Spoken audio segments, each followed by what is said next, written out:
Feliz día, la paz del Señor sea con ustedes. Soy Fercho del grupo de oración Guerreros por Amor a la Santísima Trinidad, con María y los ángeles de la ciudad de Bucaramanga. Bienvenidos a este día 31 de la consagración, de la preparación de la consagración a Jesús por María. Estamos a 2 días de finalizar nuestra preparación y hoy tendremos el tema Pasión y Muerte de nuestro Señor Jesucristo. Por la señal de la Santa Cruz de nuestros enemigos, líbranos, Señor Dios nuestro. En el nombre del Padre, del Hijo y del Espíritu Santo. Amén. Señor, te alabamos, te bendecimos, te glorificamos y te damos gracias suplicándote que la fuerza, el poder, la unción del Espíritu Santo sea con nosotros hoy en esta charla, como lo ha sido en las demás, para que sea verdaderamente dignificante el poder terminar este trabajo de conversión a través o de inicio de conversión a través de esta consagración.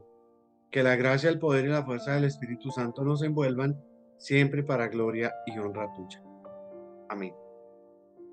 Bueno, muy bien, quiero recordarles que para asistir a la consagración, que será este próximo sábado 13 de mayo, yo creo que mañana, no, hoy mismo estaremos entregándoles toda la información por este mismo canal y por diferentes eh, canales de comunicación, pues cómo vamos a desarrollar esta ceremonia de consagración. Lo más importante es que ustedes vayan preparando el tiempo. Perdón, creería yo que es sobre las 6:30 de la tarde en la parroquia de San Antonio del Carrizal, pero más adelante les confirmamos a través de comunicados y a través de un video. Lo importante es que, bueno, hayan cuadrado lo de su camándula, que es el signo de la consagración, que vayan de blanco, con ese signo también, de un corazón limpio, dispuesto a consagrarse, que estemos confesados, limpios, en estado de gracia, para poder darle ese sí a la Santísima Virgen María.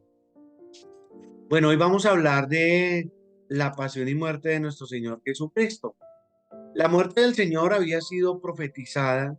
Muchos son los lugares donde los profetas dicen que el Mesías debía sufrir por los pecados del pueblo. El mismo Cristo resucitado explica a los de Emaús que era preciso que el Mesías padeciese y comenzando por Moisés y por todos los profetas, les fue declarando cuanto a él se refería en todas las escrituras. Eso lo encontramos también en Lucas 24-27. Son característicos los textos del profeta Isaías que forman eh, el llamado poema El siervo de Yahvé. Dice más o menos así: maltratado y afligido, no abrió la boca, como esclavo llevado al matadero y como oveja muda ante los esquiladores. Fue arrebatado a un juicio inicuo sin que nadie defendiera su causa cuando era arrancado de la tierra de los vivientes y muerto por las iniquidades de su pueblo. E hicieron sepultura con el malvado y con el rico su sepulcro, aunque él no había cometido violencia alguna ni hubo engaño en su boca. Isaías 53:7-9. La claridad de esa profecía es mediana, conociendo realmente lo que después sucede. Jesús predijo su pasión. Jesús anuncia 3 veces a los suyos que va a morir, especificando el motivo de su muerte. Desde entonces comienza Jesús a manifestar a sus discípulos que tenía que ir a Jerusalén para sufrir mucho de parte de los ancianos, de los príncipes, de los sacerdotes, de los escribas y ser muerto, pero que al tercer día habría de resucitar. Mateo 16:20. Los discípulos no entendieron entonces lo que les quería decir. Lo entendieron al ver a Cristo resucitado, cuando se les apareció y les explicó las escrituras. nadie ama más que el que da la vida por sus amigos. Y ese es el cartelito de hoy. Nadie ama más que el que da su vida por sus amigos. Nadie ama más que el que da su vida por sus amigos. En el huerto de los olivos, en Getsemaní, los escritores sagrados describen la oración de Getsemaní con enérgicas expresiones. Lo vivido por Jesús antes de ser tomado como prisionero lo refieren como una mezcla indecible de tristeza, de espanto, de tedio, de flaqueza, y esto expresa una pena moral que ha llegado al mayor grado de su intensidad. Fue a tal grado el sufrimiento moral que presentó como manifestación somática, física, sudor de sangre, eh, que le cubrió todo el cuerpo y corrió en gruesas gotas hasta la tierra. Lucas 22:43. Caso no usual en la práctica médica de presentarse esta, la asocian con desórdenes sanguíneos. Fisiológicamente es debida a congestión vascular, capilar, hemorragias en las glándulas sudoríparas. La piel se vuelve frágil y tierna. Después de esa primera situación ocasionada por la angustia intensa, es sometido a un ayuno que va a durar toda la noche durante el juicio y persistirá hasta su crucifixión. La flagelación. La flagelación era un preliminar legal para toda ejecución romana. A la víctima le desnudaban la parte superior del torso del cuerpo, lo sujetaban a un pilar un poco elevado con la espalda encorvada, de modo que al descargar sobre esta los golpes, nada perdiesen de su fuerza y golpeaban sin compasión, sin misericordia alguna. El instrumento usual pues era un azote corto con varias cuerdas o correas de cuero a las cuales se ataban pequeñas bolas de hierro o trocillos de huesos de ovejas a varios intervalos de tal manera que desprendían la carne cuando salían. Cuando los soldados azotaban rápidamente y con todas sus fuerzas las espaldas de su víctima, la bola de hierro pues causaba profundas contusiones y hematomas, y las cuerdas de cuero con los huesos de oveja lo que hacían era desgarrar la piel y el tejido celular subcutáneo. Al continuar los azotes, las laceraciones cortaban hasta los músculos, produciendo tiras sangrientas de carne que se desgarraba. Se creaban las conducciones para producir pérdida importante de líquidos, de sangre, de plasma. Después de la flagelación, los soldados solían burlarse de sus víctimas. A Jesús le fue colocada sobre su cabeza una corona de espinas como emblema irónico de su realeza. En Palestina abundan los arbustos espinosos que pudieron servir para este fin. Se utilizó uno que se llama Sepsibius o Azufaito, llamado Spina Christi, espinas agudas, largas y corvas. El camino hacia el Gólgota. Habiendo sucumbido renuentemente a las clamorosas demandas de los judíos, Poncio Pilatos da la orden fatal y Jesús es despojado del manto de púrpura y vestido nuevamente con su propia ropa y fue conducido para ser crucificado. La sentencia de muerte por crucifixión requería que el condenado cargara la cruz sobre la cual iba a padecer. Jesús inició la jornada con la cruz a cuestas, pero la espantosa tensión de las horas anteriores, la agonía en el Getsemaní, el salvaje trato recibido en el palacio del sumo sacerdote, la humillación, las crueldades infligidas en la corte de Herodes, la terrible flagelación que sufrió el Señor por orden de Pilato, la brutalidad de los soldados inhumanos, junto con la extrema humillación y la agonía mental de todo aquello, pues habría debilitado a Jesús, su organismo físico, a tal grado que apenas podía moverse lentamente bajo el peso de la cruz. Las mujeres lloran. Estas mujeres son distintas de Galilea, de las Galileas que acompañaban a Jesús en su caminar, anunciando el reino de los cielos. eran de Jerusalén, convertidas en los diversos viajes de Jesús, en su caminar anunciando el reino de los cielos, porque pues, aunque no se nombra mucho la mujer por el machismo de ese tiempo, la mujer fue muy importante y hubo varias que estuvieron caminando con el Señor y que también aprendieron y evangelizaron y fueron importantes. Ellas lloraban por su gran dolor, lloraban pero no huían, lloraban porque seguían creyendo. Su amor no les permitía dudar de la verdad, de la verdad, de lo creído en los momentos de luz. Ahora todo era oscuro, dramático, sangriento, no hay milagritos, Dios parecía enmudecido, pero no dudaban de Jesús. El amor les llevaba a una intensa compasión y hacían lo que podían. Lloraban. En la pasión donde pocos discípulos iban a estar presentes, las mujeres tuvieron una parte bien importante. El amor es el fin de la fe y ellas saben querer también cuando todo lo extremo parece hundirse. Jesús volviéndose a ellas les dice: hijas de Jerusalén, no lloren por mí, lloren más bien por ustedes mismas y por sus hijos, porque aquí que vienen días en que se dirá: dichosas las estériles y los vientres que no engendraron y los pechos que no amamantaron.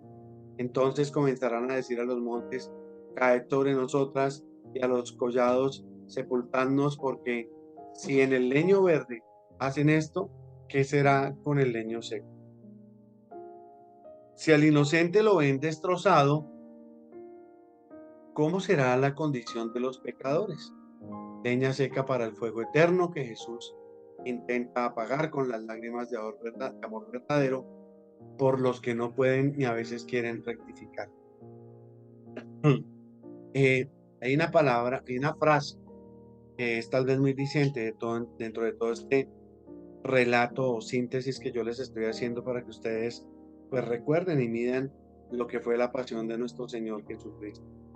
¿Ves, madre, que yo hago nuevas todas las cosas? Mel Gibson en la película La Pasión de Cristo, se toma la licencia de tomar una de las expresiones de Jesús y cambiarlas de lugar en el relato evangélico. La toma de la Biblia, el que estaba sentado en el trono dijo: he aquí, yo hago nuevas todas las cosas. Apocalipsis 21:5.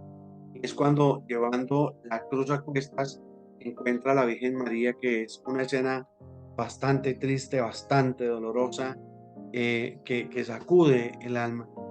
La puesta en escena es inmejorable. Se nos presenta al discípulo amado, a Juan, accediendo a la petición de María de llegar a donde estaba Jesús. Callejeando le lleva por fin, y tras haber podido verle pasar de lejos a su lado en una auténtica encrucijada, Jesús se postra ante ella sin dejar la cruz y sollozando, llorando, musteando una sonrisa, a la vez le dice: "Es madre, yo hago nuevas todas las cosas". Allí está ella, la madre de Dios, la madre de Jesús, compartiendo ese dolor infinito, ese dolor supremo en el momento de la redención. Y porque allí está la nueva humanidad en su Hijo, y por Él todos nosotros, porque nosotros en el misterio de su pasión, de su muerte, de su resurrección, a través de todo esto, Él ha hecho nuevas todas las cosas. Es un relato, la verdad, muy, muy difícil de asimilar, muy difícil de entender cómo una persona puede soportar tanto castigo y tanto sufrimiento. Hay un momento especial donde una persona ayuda a llevar la cruz del Señor, y es Simón de Cirene, que no estaba con ninguno, sino simplemente estaba eh, en el lugar, y lo llamaron. Venía caminando y le cargan la cruz para que la llevase detrás de Jesús. Al comienzo, con rabia, con molestia, después con compasión y finalmente con un amor infinito, al entender que él no era quien estaba ayudándole al Señor a cargar la cruz, sino era el Señor el que estaba ayudándole a cargar la cruz. a cargar sus pecados. Cuando hay un dolor, cuando hay una dificultad, cuando hay una situación que agobia mi vida, que me doblega, que me rompe el corazón, que me tiende, que me hace sentir como ese ser tan desprotegido, ahí está el Señor. Ahí está el Señor, ayudándome a llevar la cruz. Imagínense ustedes esa conmoción de Simón de Sirene, andar tranquilamente por el camino cuando lo llaman a semejante situación que se está viviendo. Y Simón de Sirene, pues agradecido, eh, carga también esa cruz. Dolor que convierte. Simón de Sirene se encuentra con ese dolor de Cristo y él se convierte.